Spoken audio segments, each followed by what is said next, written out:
नरसिंह जी के संबंध में पहले थोड़ी सी चर्चा हम कर लें।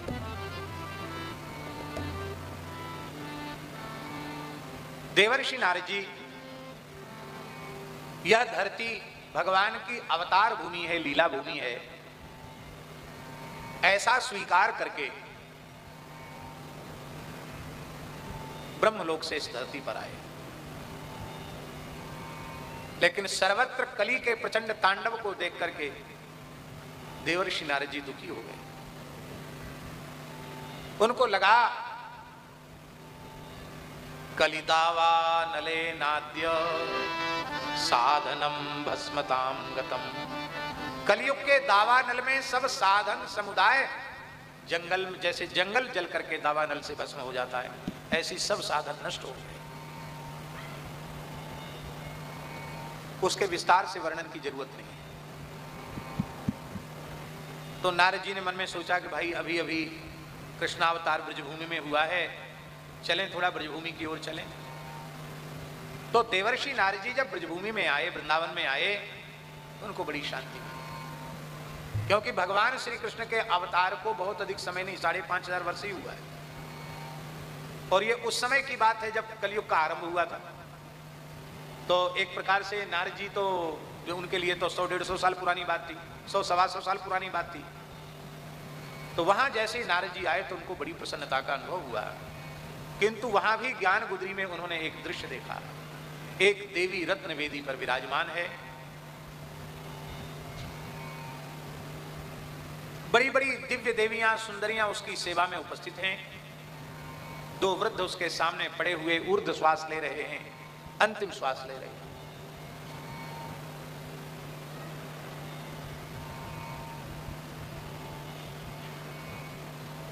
नारद जी ने सोचा कोई मरणासन है, उसके परिवार के लोग रो रहे हैं, लौकिक घटना है। तो नारद जी आगे बढ़ने लगे। उस देवी ने कहा, भो भो साधो क्षणम तिष्ठव मच्चिंतामपि नाशय। हे महात्मन, एक क्षण ठहर जाइए, मेरी चिंता को दूर कीजिए, क्योंकि आपका दर्शन संपूर्ण दुखों को समाप्त करने वाला है, पापों को समाप्त करने वाला है। नारद जी ने कहा, देवी तुम्हारा परिचय? बोले, मेरा नाम भक्ति है, ये मेरे पुत्र ज्ञान वैराग्य हैं, और ये गंगा यमुना सरस्वती सरयू आदि पवित्र नदियां मेरी सेवा में उपस्थित हैं। मैं अपने पुत्रों के दुख से दुखी हूं। और कथा आप सब जानते हैं, भागवत सुनते रहते हैं। नारद जी ने भक्ति के दुख को दूर करने के लिए प्रतिज्ञा कर ली। क्या प्रतिज्ञा ली?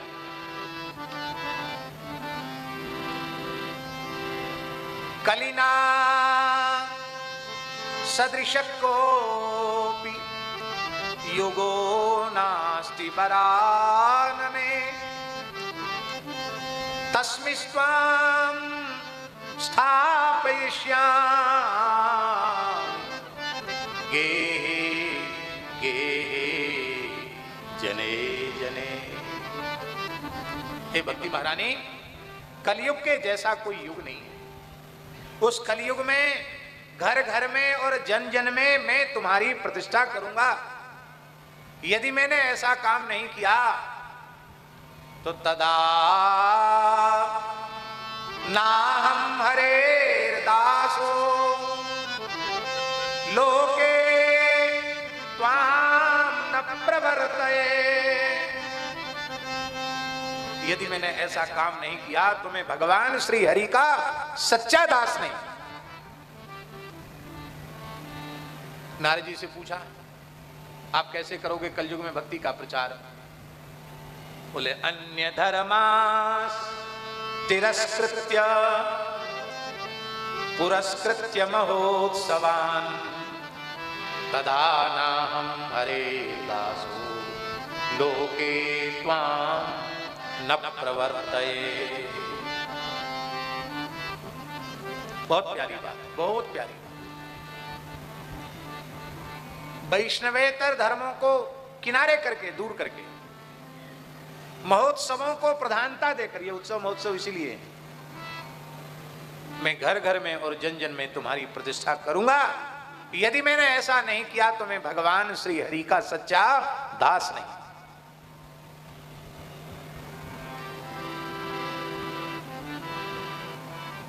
भक्ति महारानी ने कहा, कि जब आप जन जन में और घर घर में मेरी प्रतिष्ठा की प्रतिज्ञा कर चुके हैं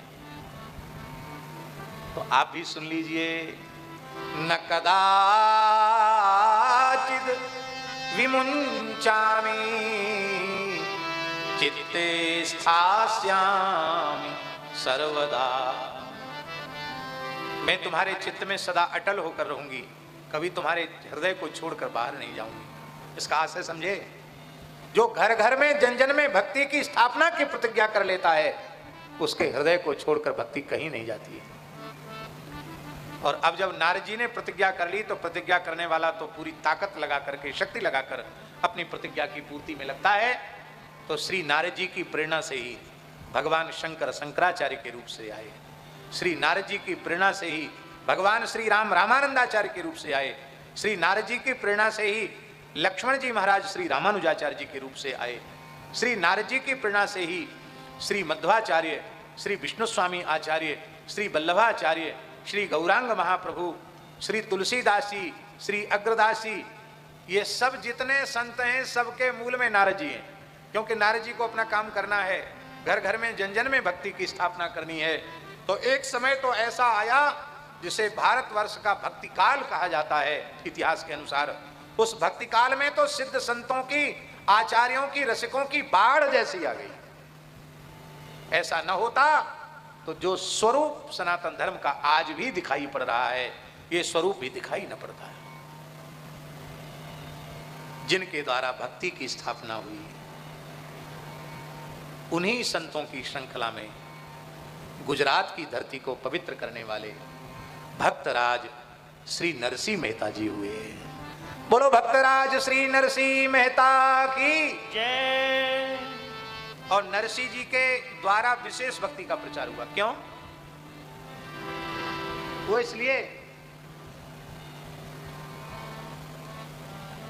इसलिए क्योंकि भक्ति महारानी ने अपना परिचय देते समय कहा था, क्या कहा था? उत्पन्ना द्रविड़ेशाम, उत्पन्ना द्रविड़ेशाम वृद्धिम कर्नाटके गता क्वचित् क्वचिन् महाराष्ट्रे गुरुजरे जीर्णतांगता। भक्ति महारानी ने कहा, मैं द्रविड़ देश में उत्पन्न हुई, कर्नाटक में मेरा विस्तार हुआ, कहीं कहीं महाराष्ट्र में भी मेरा विस्तार हुआ, लेकिन मैं जैसे ही गुजरात में आई कि मैं बूढ़ी हो गई। मेरे पुत्र वहीं लुंज पुंज जैसे हो गए। मैं वहां से भागकर वृंदावन आई तो मैं वृंदावन में पूर्ण युवती हो गई, किशोरी हो गई, किंतु मेरे पुत्र यहां तो बेहोश होकर गिर गए। मैं दुखी हूं। नारद जी ने अपने मन में सोचा कि सबसे अधिक बीमारी गुजरात की धरती में है, तो इसलिए सबसे समर्थ महापुरुष को वहीं भेजना चाहिए। एक गुजरात के वक्ता हमको मिले, बड़े प्रसिद्ध वक्ता हैं, केसोद में उनसे हमारी चर्चा हुई। केसोद है सौराष्ट्र में, एक सोमनाथ जी जाते हैं तब केसोद पड़ता है, राघवेंद्र दास जी को मालूम। केसोद में गए ना हम लोग, तो उन वक्ता ने हमसे कहा कि हम आपसे बहुत एकांत में बात करना चाहते हैं। तो हमारे पास वाले सब हट गए, हम और वे केवल वे ही थे, विश्व प्रसिद्ध वक्ता। तो उन्होंने कहा, महाराज जी ये जो पंक्ति है पद्म पुराण भागवत महात्म्य के बिल्कुल समझ में नहीं आती, गले के नीचे नहीं थी। गुर्जरे जीर्णतांगता, गुजरात में भक्ति बूढ़ी हो गई। वर्तमान में देखा जाए तो सबसे ज्यादा जवान भक्ति गुजरात में है। ये बात हम ऐसी नहीं बोल रहे हैं, आज भी गुजरातियों में बहुत भक्ति है। आज भागवत के विश्व प्रसिद्ध वक्ता यदि कोई हैं पूरे विश्व में तो श्री रमेश भाई ओझा, वे गुजरात के हैं। और राम कथा के विश्व प्रसिद्ध कोई वक्ता हैं तो वो भी गुजरात सौराष्ट्र के श्री मुरारी बापू जी भी गुजरात के हैं। अपने समय में पूज्यपाद श्री डोंगरी जी महाराज भी गुजरात के ही थे। और आज भी गुजरातियों में छोटे से छोटे गांव में 40-40 वर्ष से सत्संग चल रहा है। यहां तो भैया बुरो मत मानियो, और मान जाओ तो कोई बात नहीं, बुरो मान जाओ तो हमारी कोई उससे हानि नहीं है। हमारे यहाँ महाराज ब्रज में बोले कि बुरो मानो तो 2 रोटी और खाई लीजिए, कहा करोगे। गुजरात में आज भी ये संस्कार हैं कि किसी साधु के यहाँ जाएंगे कोई भी गुजराती ग्रामीण, और यदि 1 गिलास पानी भी वहां से पिया है उसने, चाहे पिए चाहे ना पिए, लेकिन 1 गिलास पानी भी पिया है तो वहां प्रणाम करेंगे तो कुछ ना कुछ भेंट करके प्रणाम करेंगे। ये परंपरा है वहां गुजरात में। और यहाँ तो सालों भर मठ में, मंदिर में, स्थान में मुफ्त में भोजन करेंगे, और देने लेने के नाम पे जय सिया राम, कुछ नहीं। ये मन में तनिक भी विचार नहीं आता कि भाई हम गृहस्थ हैं, मठ मंदिर का, स्थान का, धार्मिक संस्था का खा रहे हैं, तो जितना खा रहे हैं उससे कम से कम दुगुना चौगुना कुछ सेवा करें। ये संस्कार गुजरात को छोड़कर और कहीं नहीं। इसलिए गुजरात के छोटे से छोटे गांव में भी साधु इतने सुखी संपन्न हैं कि पूरे देश में कहीं इतने सुखी संपन्न साधु नहीं है जितने गुजरात में। बहुत अच्छी भूमि है गुजरात की, उर्वरा भूमि है। इतने अच्छे लोग हैं कि कोई नया संप्रदाय आपको चलाना हो तो गुजरात चले जाओ, जल्दी लोग आपको मान्यता दे देंगे, आपकी परंपरा चल पड़ेगी वहां से। तो उन्होंने हमसे कहा कि गुजरात आज भी आप देख रहे हो, तो भागवत में लिखा गुर्जरे जीर्णतांगता, तो हम तो इस बात को पहले तो बोलते ही नहीं, बोलते हैं तो थोड़ा घुमा फिरा के बोलते हैं, क्यों हम गुजराती, हम कैसे कहें गुजरात में भक्ति पूरी हो गई। तो ये क्या है, छेपक है कि क्या है, या किसी ने घुसेड़ दी हमके, नहीं, ये बात नहीं।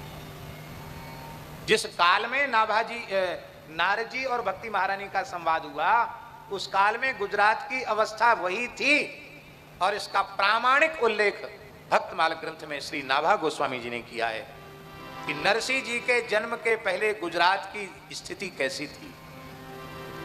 जगत विदित नरसिंह भगत जिन गुर्जर धर पावन कर। जगत विदित नरसिंह भगत जिन गुर्जर धर पावन करी। महास्मारत लोग भक्ति लवलेस न जाने।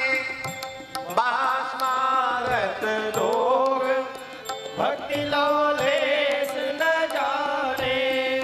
माला मुद्रा देखी तासु की निंदा ठान। माला मुद्रा देखी तासु की निंदा ठाने। ऐसे कुल उत्पन्न भयो भागवत शिरोमणि। ऐसे कुल उत्पन्न भयो भागवत शिरोमणि। ऊसरते सर कियो खंड दो सही खोयो जिनी। ऊसरते सर कियो खंड दो सही खोयो जिनी। बहुत ठौर पर जो दियो रस रीति भक्ति हृदय धरी। बहुत ठौर पर जय दियो रस रीति भक्ति हृदय धरी। जगत विदित नरसिंह भगत जिन गुर्जर धर पावन। जगत विदित नरसिंह भगत जिन गुर्जर धर पावन करे। बहुत से लोग ऐसे भी होते हैं कि जिनको जहां वे पैदा होते उस गांव में भी लोग नहीं जानते हैं, ग्राम विदित भी नहीं होते हैं। कोई ग्राम विदित भी होते हैं, गांव में सब उनको जाने पहचाने, तो जनपद विदित नहीं होते हैं। कोई जनपद विदित हो, समझ रहे हैं ना हमारी भाषा, आप सब समझ रहे हैं कि नहीं। जनपद में विदित हो, प्रसिद्ध हो, तो आवश्यक नहीं कि पूरे प्रदेश में लोग उनको जानते हो, पर कुछ लोग हो सकता है प्रदेश विदित हो पर देश विदित नहीं होते। आवश्यक नहीं कि देश में सब लोग उनको जाने। कथनचित कोई देश विदित भी हो तो भी पूरे जगत में विदित नहीं हो सकता। आज जिन्हें विश्व प्रसिद्ध लोग कहते हैं उनको भी न पहचानने वाले लोग संसार में हैं, अभी भी हैं। पर नाभाजी ने अपनी समाधि सिद्ध वाणी में कहा, जगत विदित नरसी भगत। नरसिंह जी महाराज केवल ग्राम विदित, जनपद विदित, प्रांत विदित, देश विदित नहीं, जगत विदित, सारे संसार में प्रसिद्ध नरसिंह भक्त, जिन्होंने पूरी गुजरात की धरती को पवित्र कर दिया। आप लोग अन्यथा मत मानना। हमारे उत्तर भारत के अनेक प्रसिद्ध संतों का नाम दक्षिण भारत में लोग नहीं जानते। जहां तमिल, तेलुगु, मलयालम, कन्नड़ जहां की भाषा है, उन हिंदी भाषी क्षेत्रों में हमारे उत्तर भारत के प्रसिद्ध संतों को भी कई बार लोग नहीं जानते, लेकिन उन भाषाओं में नरसिंह जी को लोग जानते हैं। इसी से आप समझ लीजिए नरसिंह जी के चरित्र की व्यापकता। माने दक्षिण की भाषाओं के कवियों ने भी नरसिंह जी के चरित्र की घटनाओं को तमिल, तेलुगु, कन्नड़, मलयालम में गाया है। आप सोचिए, पूज्य श्री प्रदत्त ब्रह्मचारी जी ने एक पुस्तक लिखी, मतवारी मीरा। उस मतवारी मीरा की भूमिका में पूज्य ब्रह्मचारी जी ने लिखा कि हमने दो संतों को ऐसा देखा कि एक तो मीरा, नारी वक्ताओं में मीरा जी और पुरुषों में नरसिंह जी, जिनको संसार के किसी कोने में चले जाओ सब लोग जानते नरसिंह जी, सब लोग जानते हैं मीरा जी। ये नरसिंह जी कौन हैं? ये महाराज मुचकुंद ही है, पूर्व जन्म के महाराज मुचकुंद है। सूर्यवंश में इनका प्रादुर्भाव हुआ और सप्तद्वीपवती, सप्त समुद्रवती पृथ्वी के वे एक छत्र सम्राट थे। और इतना ही नहीं, श्री मुचकुंद जी भगवान की विभूति थे। असुर प्रबल हो गए, देवता कमजोर पड़ गए। देवताओं ने समझ लिया कि हम अपने पुरुषार्थ से, अपनी शक्ति से आसुरी शक्तियों पर विजय प्राप्त नहीं कर सकते। देवता भगवान की शरण में गए। भगवान ने कहा, मुचकुंद मेरी विभूति है, हमें अवतार लेने की, आने की जरूरत नहीं है। जो काम तुम हमसे कराना चाहते हो वो मुचकुंद कर देंगे। और राजर्षि मुचकुंद के पास देवराज इंद्र याचना करते हुए आए कि हम देवताओं की रक्षा कीजिए, वैदिक धर्म की रक्षा कीजिए, आसुरी शक्तियां बहुत प्रबल हो रही है। तब आपने 1000 वर्षों तक असुरों से युद्ध किया। कितने वर्षों तक? और अपने बाहुबल से असुरों को समाप्त कर दिया। और पुनः त्रिभुवन में देवताओं का साम्राज्य हो गया। इंद्र बहुत प्रसन्न हुए। इंद्र ने कहा, महाराज आपके इस उपकार के प्रति हम सब देवता बहुत कृतज्ञ हैं, ऋणी हैं। हमको भगवान ने देवता बनाया है, हम वर दे सकते हैं, अभीष्ट की सिद्धि कर सकते हैं आपको। और हम क्या दे सकते हैं वरदान के अलावा? आपको कुछ चाहिए हो तो आप मांग लो।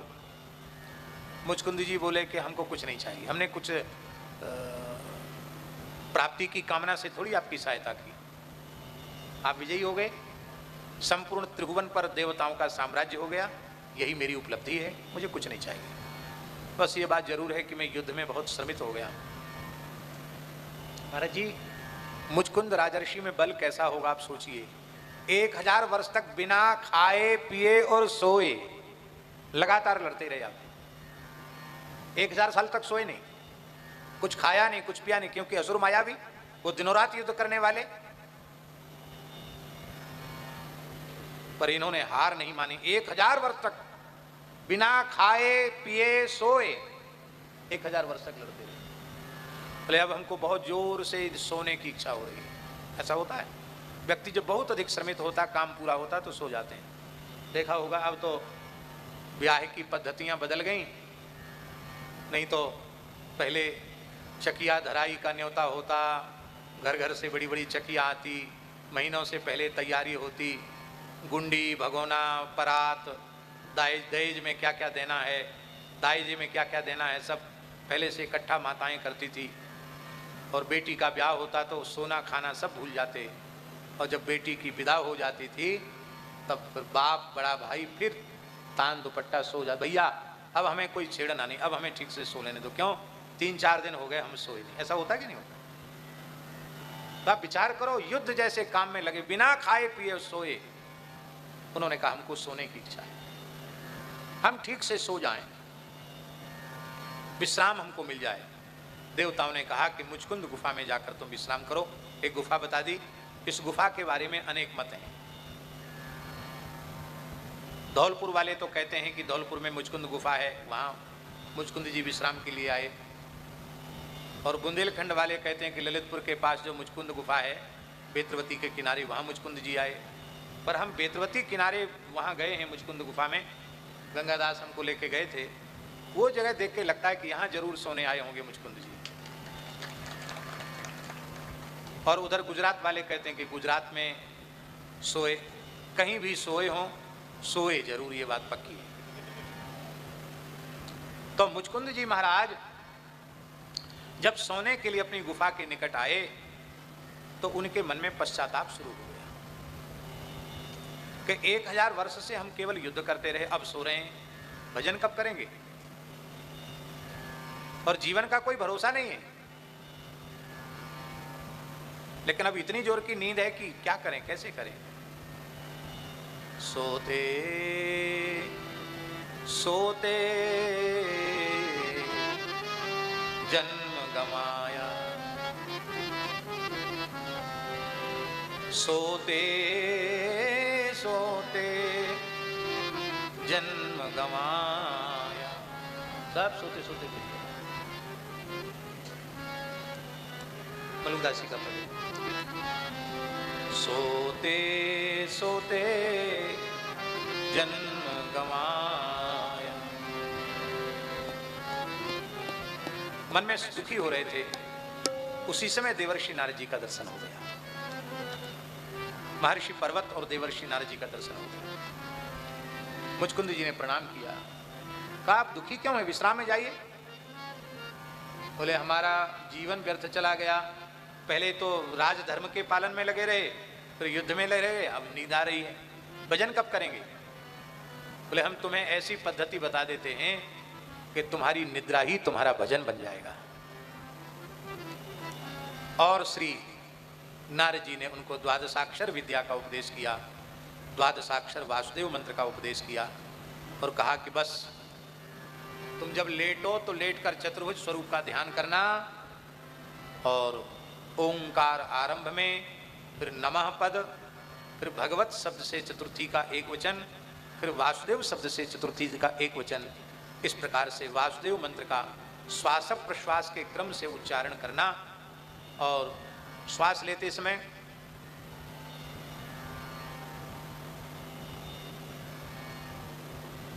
श्वास लेने में भी वासुदेव मंत्र, श्वास छोड़ने में भी वासुदेव मंत्र। करो, अभ्यास करो, आप लोग भी करिए।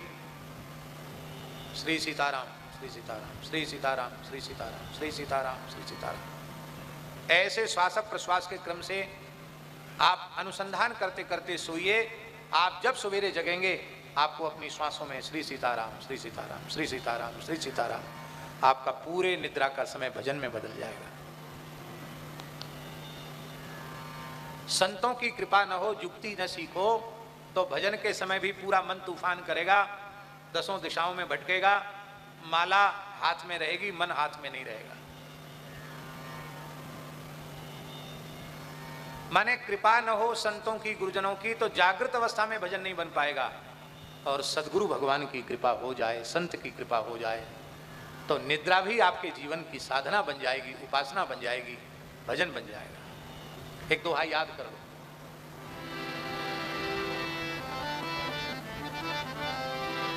जागनते सोनो भलो, जो को जाने श्री सोए। जागनते सोनो भलो, जो को जाने सोए। अंतर लो लागी रहे, सहज ही सुमिरण हो।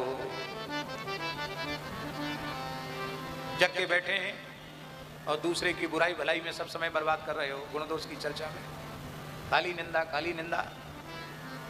अब कर नहीं रहे तो सुन रहे हो।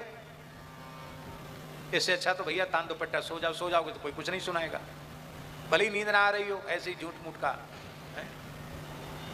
बुंदेली में कहते हैं चिमा के सो गए, चिमा गए। चिमा गए मतलब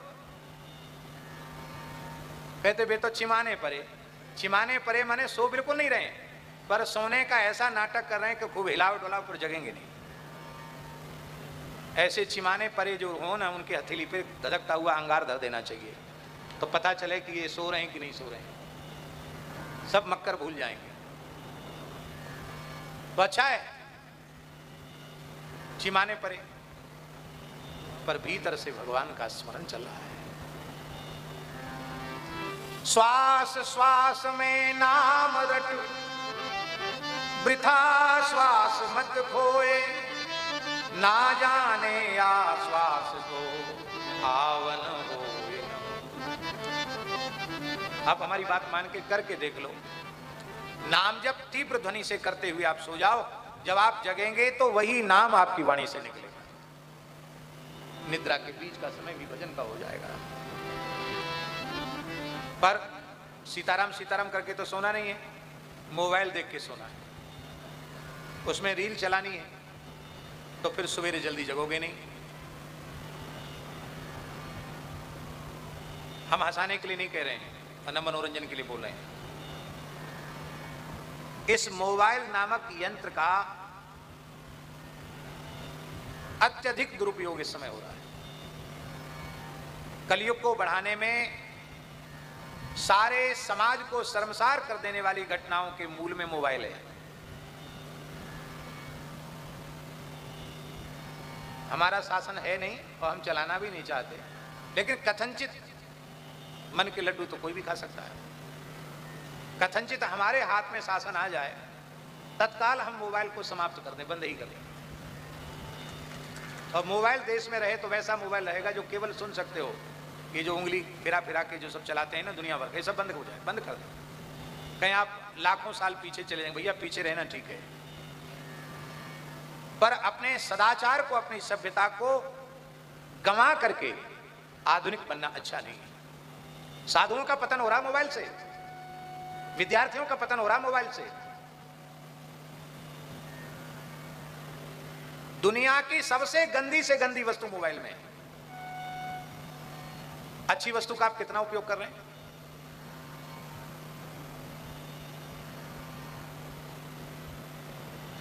कथा में बैठे मोबाइल चला रहे हैं, पाठ कर रहे हैं, बोले बहुत महाराज बहुत बीमार हैं हमारे घर में, पंडित ने बताई, ज्योतिषी जी ने बताई कि वो महामृत्युंजय को जप करवा लो। वो महामृत्युंजय का जप बैठा रहा तो और ज्यादा बीमार हो गया, जल्दी मर गया। बोले ये क्या हुआ भाई महामृत्युंजय का? भाई मुंह में तंबाकू है, गुटखा है, और सामने मोबाइल रखा है, उसमें उंगली घुमा रहे हो, ओम होम जोम सा कर रहे हो, तो कहाँ से होम जोम सा तुम्हारी रक्षा करेगा भैया? मंत्र जप की मर्यादा में करोगे तो होगा। जप पाठ आदि के समय इसका स्पर्श नहीं करना चाहिए। कथा कीर्तन सत्संग के समय इसको छूना नहीं चाहिए। बहुत दुखद बात। मनुष्य को अपने कल्याण की इच्छा ही नहीं है। यदि मनुष्य अपना कल्याण चाहता है तो एक एक क्षण का उत्तम उपयोग करे, सर्वोत्तम उपयोग करे। हाँ, किस बात के ऊपर आई ये बात? सोने के ऊपर आई। मुझको हाँ, हम इसलिए कह रहे हैं कि लोग सोते नहीं हैं, दोपहर दिन में देर तक सोते हैं। क्योंकि कहते रात को हमने 1:30 बजे तक मोबाइल चलाया। भैया कितना व्यापार है तुम्हारा? विद्यार्थी लोग भी वो एक होता पावर बैंक लेके चलते हैं। पावर बैंक होता ना कि बिजली चली जाए तो वो मोबाइल में पावर उसमें चलता रहे। भैया कितना बड़ा व्यापार तुम्हारा चल रहा है, कितने लाख लोग तुमसे जुड़े हुए हैं, जो तुम्हें पावर बैंक की जरूरत पड़ गई। बहुत ही खराब हालत है। और हम आपको सच्ची कह दें, हमसे लोग कहते हैं आप कभी मोबाइल पर बात नहीं करते, मोबाइल आपका उठता नहीं। कारण हम मोबाइल रखते ही नहीं। रखने के लिए जेब चाहिए, हमारे कपड़े में जेब है नहीं, कहाँ से मोबाइल रखें?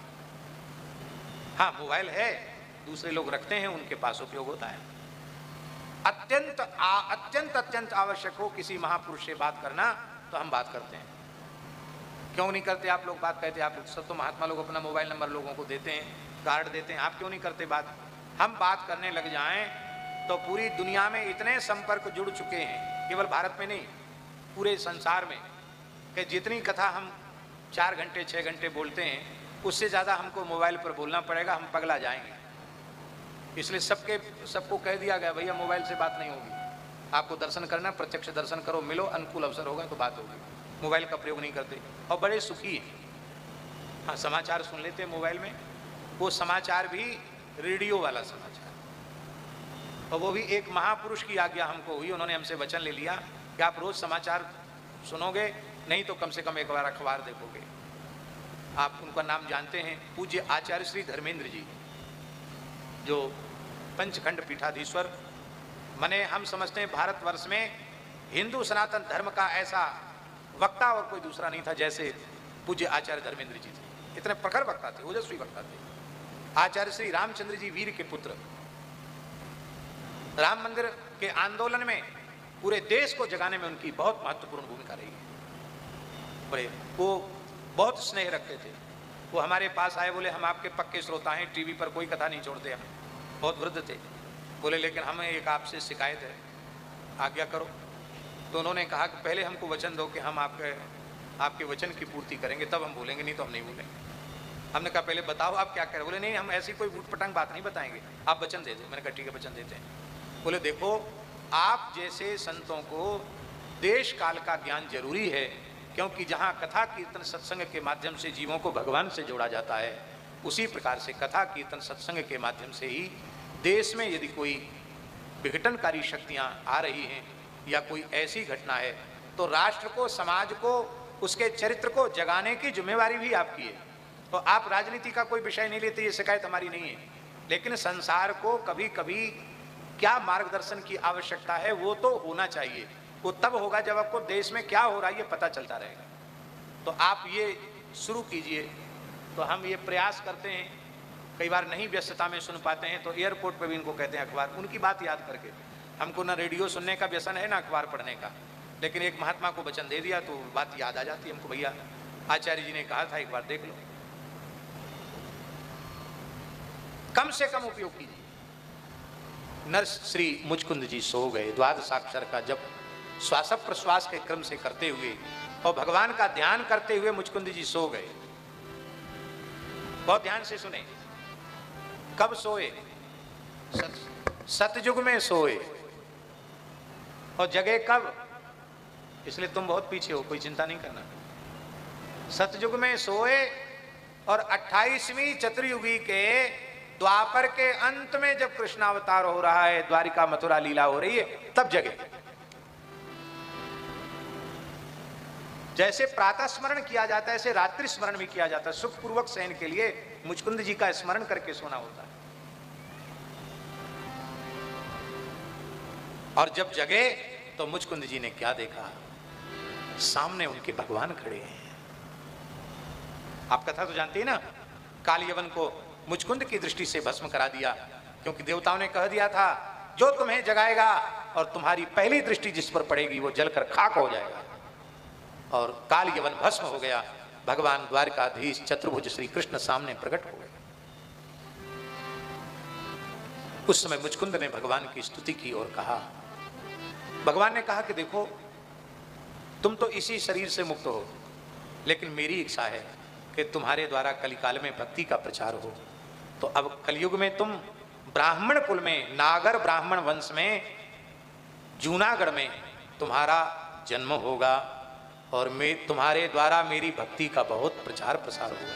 ये बात भागवत में लिखी है। भूत्वा द्विजवरस्वं वै मामुपैस्यसि केवलम। अगले जन्म में तुम ब्राह्मण होकर के मेरी भक्ति का प्रचार करोगे और केवल मुझे ही प्राप्त करोगे। यही राजर्षि मुचकुंद भक्तराज नरसिंह मेहता के रूप में। जब तक नरसिंह जी का जन्म नहीं हुआ था तब तक गुजरात की हालत क्या थी?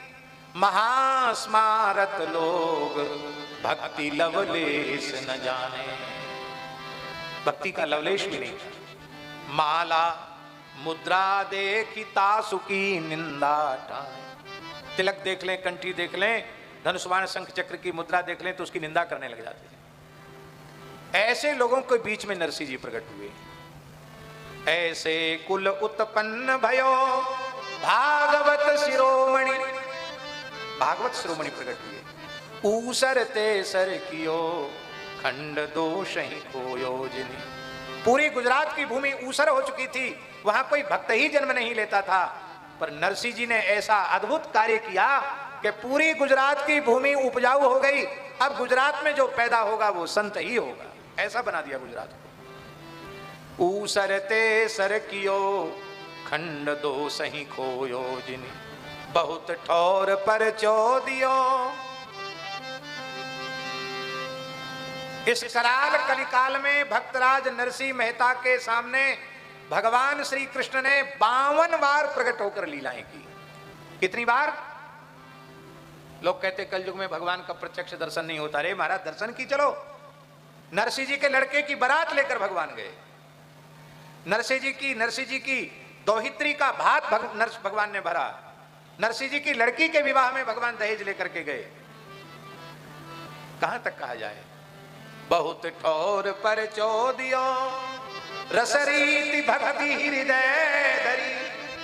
रस रूपा प्रेम लक्षणा भक्ति जो सखी सहचरी भाव की भक्ति है, वो नरसिंह जी के हृदय में भगवान ने विराजमान कर दी।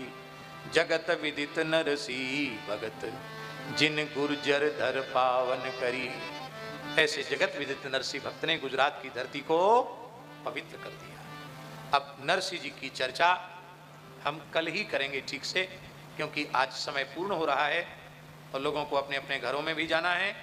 अब कल याद रखना, जितना आप लोग औपचारिकता में समय लगाओगे कि ये माला पहनाओ, यूं करो त्यों करो, उतना आपका घाटा, हमारा घाटा नहीं है, घाटा आपका होगा। एक दो पंक्तियां पूज्य बक्सर वाले मामा जी की गाकर हम विराम करते हैं। नरसिंह मेहता हरि के भक्त अनोखे भय जगत विख्यात।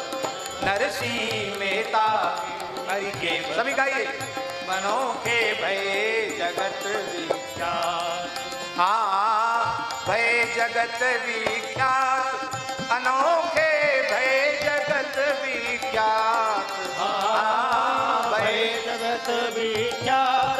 अनोखे भय जगत विख्यात। नरसिंह मेहता हरि के भक्त अनोखे भय जगत विख्यात। नरसिंह मेहता हरि के भक्त अनोखे भय जगत विख्यात।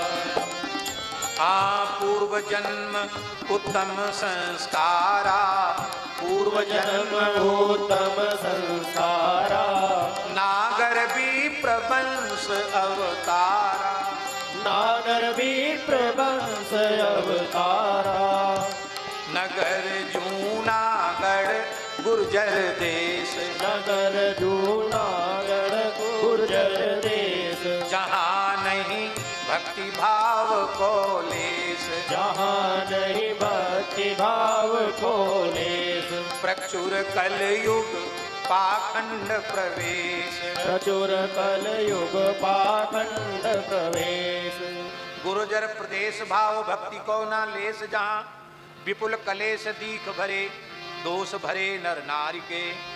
मिली पांच पंच नित कपट प्रपंच रचे, होत हर्षित शिष्ट काज को विसारी के। सज्जन को हंसे स्वयं फंसे चाहे मोह जाल, चलत कुफंत श्रुति मार्ग विसारी के। भक्ति और वैराग्य ज्ञान भागी आए वृंदावन, कि कहें व्यास नारद पुराण में विचार के। पहुंचे कोई संत यदि माला मुद्राधारी, तारी दे गारी बके निंदा करत पचार। उसकी हंसी उड़ाना, ताली बजाना और उसकी निंदा करना।